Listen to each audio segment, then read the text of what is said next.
Hi students, I'm Sunita Verma, your science teacher from Suraj school. Today I am here with lesson 5, Eating Habit of Animal. In this lecture we will study the second part of this lesson.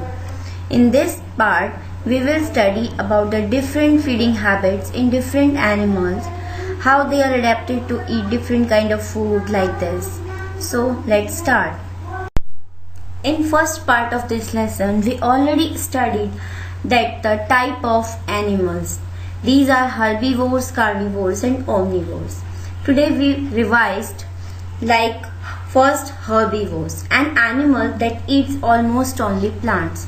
Herbivores वो animal होते हैं जो केवल plants खाते हैं like horses, cow, etc. Next category carnivores. Carnivores an animal that eats almost only meat. ये almost meat खाते हैं, केवल meat खाते हैं, ऐसे animals को carnivores कहते हैं like lion. Next category omnivores, an animal that eats plant and meat. ऐसे animal जो plants को भी खा सकते हैं और meat को भी खा सकते हैं, उन्हें omnivores category में रखते हैं like bear. So students, you already know that the three main type of animals: herbivores, carnivores and omnivores. Herbivores that eat only plant, carnivores that eat only meat and omnivores that eats both plant and meat. Now the time to revise the food chain. A food chain is a chain which shows who eaten by whom. Food chain वो chain है जो ये show करे कौन किसके द्वारा खाया गया, किसको किसने खाया. ऐसी चेन जो ये शो कर देती है उसे फूड चेन कहते हैं.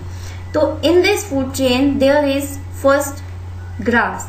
Grass is producer because they make their own food, because grass is green. You all know, आप सबको पता है ग्रास ग्रीन कलर की होती है और ग्रीन कलर के प्लांट्स फोटोसिंथेसिस कर सकते हैं और अपना खाना बना सकते हैं. तो ग्रास भी अपना खाना बना सकती है, इसलिए ग्रास प्रोड्यूसर है.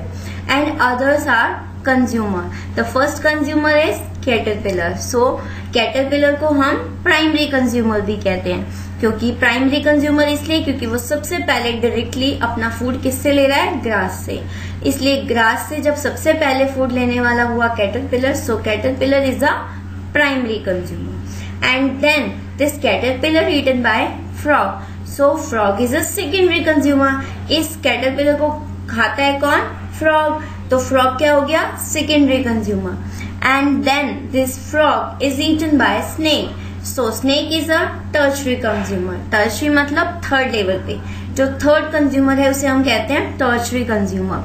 And then this snake is eaten by owl.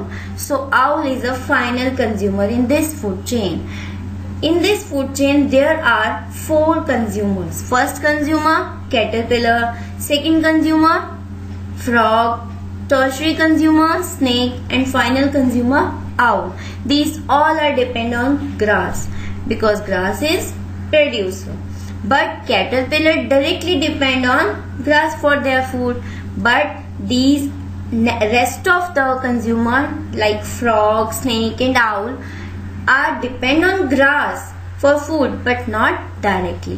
वो भी grass पर depend कर रहे हैं अपने खाने के लिए, but वो directly depend नहीं कर रहे हैं. एक chain की तरह ये चल रहा है, इसलिए इसे food chain कहते हैं. Now eating habits. Different animal eat different food. आप सबको पता है कि जैसे एनिमल डिफरेंट टाइप के होते हैं तो उनका फूड भी डिफरेंट टाइप का होता है. They have their mouth suited to the type of food they eat. उनका माउथ भी, जो माउथ के पार्ट्स होते हैं वो सुटेबल होते हैं अकॉर्डिंग टू देयर फूड. उनके फूड के अकॉर्डिंग वो भी सुटेबल होते हैं. First herbivores. They have sharp and broad front teeth to bite off the grass.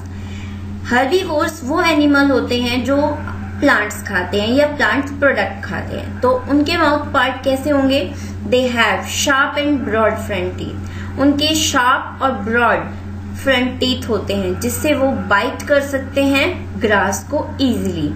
They have flat back teeth और उनके जो बैक टीथ होते हैं वो फ्लैट होते हैं. तो स्टूडेंट्स, उनके फ्रंट टीथ कैसे होते हैं, sharp and broad.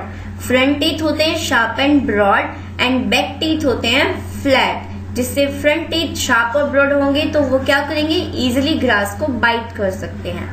And then जो उनके फ्लैट बैक टीथ होते हैं उनकी हेल्प से वो इजिली उनको च्यू कर सकते हैं। तो this help them to chew their food very well. So इस तरह से हर्बीवोर्स अपना खाना खाते हैं। Again herbivores have sharp broad front teeth and they have flat back teeth. Okay, now the eating habit in carnivores. Carnivores have 4 long sharp pointed teeth to tear the flesh. Students, you know carnivores are the animals who eat only flesh. Carnivores वो animal होते हैं जो only flash खाते हैं, सो उनके teeth भी कुछ special type के होते हैं। They have long sharp pointed teeth. Look at the picture of tiger and lion. They have 4 front teeth, 2 upper side and 2 lower side. They are long, sharp and pointed. वो कैसे हैं? Long हैं, लंबे हैं, sharp तेज हैं, pointed नुकीले हैं। Because they help to tear the flesh. वो help करते हैं flesh को tear करने में। They have flat back teeth to chew the flesh. और उनके बैक टीथ फ्लैट होते हैं, किस लिए? फ्लैश को च्यू करने के लिए, चबाने के लिए। So they have front long sharp pointed 4 teeth and back teeth flat, so they can tear the flesh and chew the flesh. But in omnivores, the omnivores animal have both kind of teeth like herbivores and carnivores. Omnivores में herbivores और carnivores दोनों की तरह के teeth होते हैं because they can eat plant as well as flesh. There is one more category, that is ruminants. Some animal like cow and buffalo swallow their food without chewing it. Some animal like cow and buffalo, कुछ animal like cow and buffalo अपना food swallow करते हैं, निगलते हैं बिना चबाए। वो जब खाना खाते हैं तो जल्दी जल्दी बिना चबाए ही अपना सारा फूड निगल जाते हैं। Later they bring it back to the mouth and chew it properly. और आफ्टर सम टाइम जब वो आराम से रेस्ट पोजीशन में बैठते हैं तो इस खाने को वापस अपने मुंह में लाते हैं एंड देन इसको प्रॉपरली च्यू करते हैं, चबाते हैं। So this process is known as chewing the cud. So इस तरह से खाना खाने की जो प्रोसेस है उसे च्यूइंग द कड कहते हैं। च्यूइंग मीन्स चबाना, कड मीन्स खाना, धीरे धीरे अपने खाने को चबाना। सो इस प्रोसेस को च्यूइंग द कड कहते हैं and these animal are called as ruminant animal. और जो च्यूइंग द कड के तरह से अपना खाना खाते हैं उन एनिमल्स को रूमिनेंट्स कहते हैं। So cow and buffalo are ruminants animal. Okay, understand what is chewing the curd? Chewing the curd में जब काउ और बफेलो अपना खाना बिना चबाए ही निगल जाते हैं और कुछ समय बाद वापस उसे मुंह में लाकर आराम से प्रॉपरली उसे च्यू करते हैं, इस प्रोसेस को च्यूइंग द कर्ड कहते हैं। और च्यूइंग द कर्ड करने वाले एनिमल को रूमिनेंट्स कहते हैं। Let's study about the special mouth parts in special animals like snake. They do not chew their food. Snake अपना खाना कभी भी नहीं चबाता। They swallow animal bigger than their own head with the help of their jaws which open out, making their mouth very big to swallow the whole prey. उनका जो jaws होता है, उनका जो mouth होता है वो उनके prey से भी बड़ा ओपन हो सकता है और फिर वे उसमें अपना पूरा पूरा शिकार ही निगल जाते हैं। यानी वो अपने हेड से बड़ा शिकार भी अपने अंदर निगल सकता है, ले सकता है, बिना चबाए ही वो उसको निगल जाता है। Next is lizard and frogs. They also swallow their food with the help of their long and sticky tongue. Frog और लिजर्ड्स में एक टंग जो उनकी होती है वो स्पेशल टंग होती है जो आगे से स्टिकी होती है। जैसे ही बाहर कोई भी इंसेक्ट उनके आसपास आता है वो अपनी स्टिकी टंग को बाहर निकालते हैं और इंसेक्ट उसमें स्टिक हो जाता है, चिपक जाता है। देन वो अपनी टंग को अंदर ले जाते हैं और इस तरह से वो अपना फूड ले लेते हैं। सो स्नेक में क्या होता है कि उनके पास जो जार्स होते हैं वो बहुत बिग होते हैं और they can open there jars very wide. वो अपने जार्स को बहुत बड़े ओपन कर सकते हैं जिससे वो इजीली अपने प्रे को, होल प्रे को ही स्वेलो कर जाते हैं। एंड लिजर्ड एंड फ्रॉग में स्टिकी टंग होती है जिनकी हेल्प से वो अपना फूड लेते हैं। Now mouth part of mosquito. It has sharp and hollow tube in its mouth with which it stab you and suck your blood in the same way you drink using a straw. Mouth part जो होते हैं mosquito के, उसमें sharp और होलो tube होती है जो आपकी बॉडी में स्टैब करता है, आपकी बॉडी के अंदर वो उसे डाल सकता है एंड आपके ब्लड को उसी तरह से सक कर सकता है जैसे आप स्ट्रॉ को यूज करके जूस या ड्रिंक पीते हैं।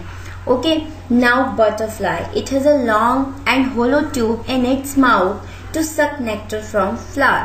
बिल्कुल मस्कीटो की तरह ही बटरफ्लाई में भी लॉन्ग और होलो ट्यूब होती है जिसे वो फ्लावर के अंदर पेनिट्रेट करके या स्टैब करके उसमें से उसका नेक्टर सक करती है, चूस लेती है।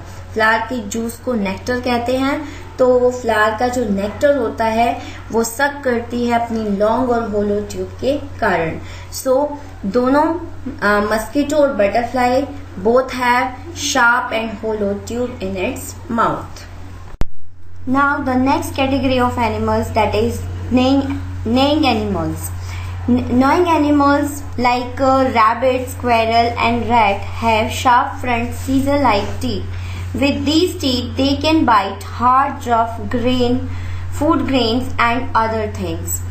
कुछ एनिमल लाइक रैबिट, स्क्वेरल और रैट में front sharp scissor like teeth होते हैं जिनकी हेल्प से वो इजीली बहुत हार्ड रफ फूड ग्रेन्स को और दूसरी चीज़ों को बाइट कर सकते हैं।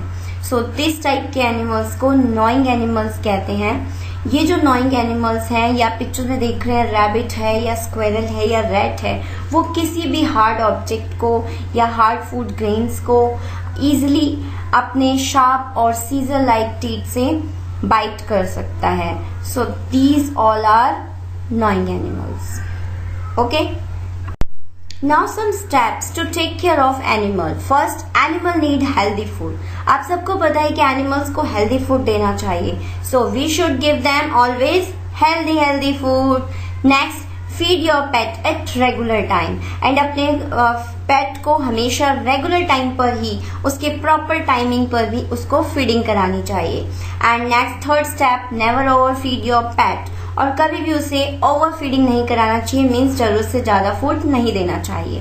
Next fourth step, keep the dishes clean. और उनकी डिशेस हमेशा क्लीन होनी चाहिए जिसमें आप उन्हें फूड देते हैं। And last fifth step, give your pet enough exercise so that it looks sleek and slim. अपने पेट को हमेशा एनफ एक्सरसाइज, प्रॉपर एक्सरसाइज करानी चाहिए जिससे वो हमेशा स्लीक और स्लिम यानी कि अट्रैक्टिव लगे। Okay, that's all for today. Stay home, stay safe.